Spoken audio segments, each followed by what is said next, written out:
வணக்கம் spicy food நண்பர்களே. நம்ம இப்போ வந்து ஆட்டுக்கால் சூப்பு எப்படி 5 நிமிஷத்தில் டேஸ்டியாக செய்கிறதுன்னு பார்க்கலாம். இப்போ இந்த ஆட்டுக்கால் வந்து நம்ம வீட்டிலேயே ஒரு ஆடு வெட்டினோம், அதோட கால். இதை எப்படி ஃபஸ்ட்டு க்ளீன் பண்ணலான்னு நான் உங்களுக்கு சொல்கிறேன். நம்ம வீட்டிலேயே இந்த காலை வந்து சுட்டு நல்லா அந்த கால் வந்து அந்த முடியெல்லாம் பாருங்கள் நல்லா கருகிட்டு, அதுக்கப்புறமேட்டுக்கு காலை எடுத்து நல்லா அந்த முடியெல்லாம் கத்தியை வச்சு க்ளீன் பண்ணிட்டேன். அதுக்கு பின்ன இந்த காலு கீழே இருக்கும் பாருங்கள் அந்த குழம்பு, அது வந்து வேண்டாம் நமக்கு. அதனால நான் அதை வந்து கட் பண்ணிட்டேன். கத்தியை வச்சு அங்கே பாருங்கள் அதை கட் பண்ணி தனியாக துண்டாக எடுத்துகிட்டு இதே மாதிரி தான் நீங்கள் காலை வந்து க்ளீன் பண்ணணும். உங்களுக்கு அது மேலே உள்ள அந்த தோல் வேணும்னா நீங்கள் அந்த தோலை வந்து அப்படியே வச்சிடலாம்.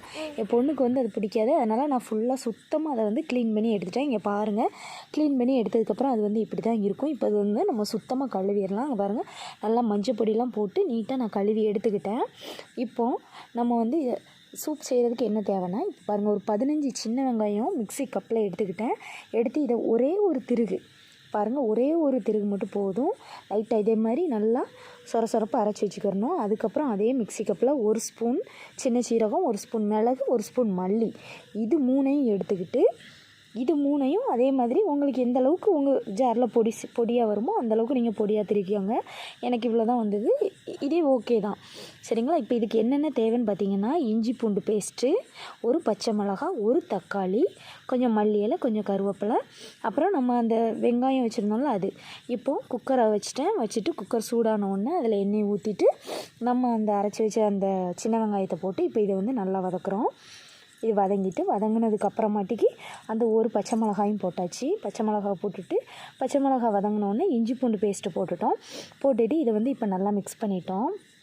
இப்போ இது 3 நல்லா வதங்கினதுக்கப்புறமா நம்ம அதில் என்ன செய்கிறோன்னா, அந்த வெட்டி வச்சுருந்தால தக்காளி, அந்த ஒரு தக்காளியும் வந்து உள்ளே போட்டுறோம். ஓகேவா.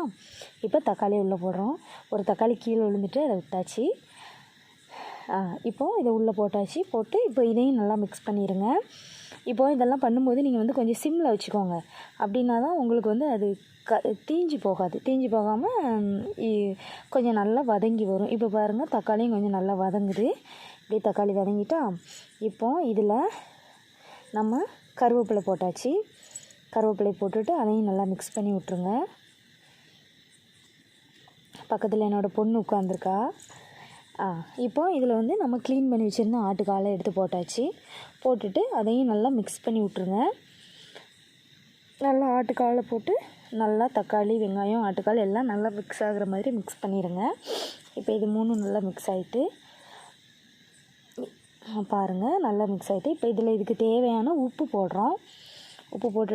போட்டுட்டு அதையும் நல்லா ஒரு கிளறி விட்டுட்டோம். இப்போ பாருங்கள் அந்த எண்ணெய்லாம் உங்களுக்கு தெரியுதா எப்படி பிரிஞ்சு வருதுன்னு. இப்போது இதில் வந்து நம்ம அரைச்சி வச்சுருந்தோம்ல அந்த பொடியை போட்டுட்டு அதையும் நல்லா மிக்ஸ் பண்ணி விட்டுட்டோம். இப்போ இதில் அதுக்கு தேவையான மஞ்சள் எவ்வளோ மஞ்சள் பொடி தேவையோ அதை மட்டும் நம்ம போடுறோம். கொஞ்சம் 1 ஸ்பூன் மஞ்சள் பொடி போட்டு இப்போ அதையும் நல்லா மிக்ஸ் பண்ணியாச்சு. மிக்ஸ் பண்ணதுக்கப்புறமாட்டிக்கு இது வந்து ரொம்ப ஈஸி, நீங்கள் 5 நிமிஷத்தில் செஞ்சிடலாம். இங்கே பாருங்கள், மிக்ஸ் பண்ணதுக்கப்புறம் அது நல்லா தக்காளியெலாம் எவ்வளோ வதங்கிட்டு பாருங்கள். தேவையான அளவு தண்ணி. இப்போ நான் வந்து இதுக்கு 1.5 கப் தண்ணி ஊற்றுறேன். 1 கப் ஊற்றியாச்சு. இப்போ ஒரு 1/2 கப் ஊற்றுவோம்.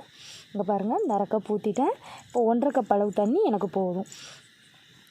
அதாவது தண்ணி சூப்புக்கு வந்து நிறைய வைக்கிறத விட கொஞ்சம் கம்மியாக வச்சு குடித்தோன்னா அதோடய டேஸ்ட்டு வேறு லெவலில் இருக்கும்.